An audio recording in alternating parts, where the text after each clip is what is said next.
म बालेन्द्र शाह नेपालको सार्वभौम सत्ता र राजकीय सत्ता नेपालको सार्वभौम सत्ता र राजकीय सत्ता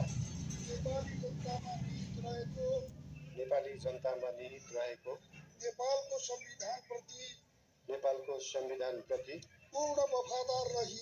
पूर्ण वफादार रही सत्यनिष्ठापूर्वक प्रतिज्ञा गर्दै ईश्वर देश र जनताको नाममा शपथ लिन्छु कि प्रधानमन्त्री पदको जिम्मेवारी प्रचलित कानुनको पालना गरी मुलुक र जनताको भलो चिताई कसैको डर नमानी पक्षपात नगरी पूर्वाग्रह वा खराब भावना नलिई ईमानदारीका साथ गर्नेछु र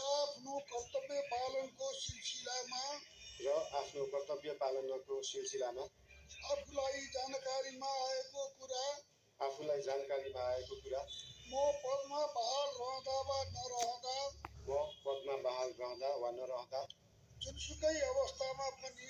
जुनसुकै अवस्थामा पनि प्रचलित कानुनको पालना गर्दा बाहेक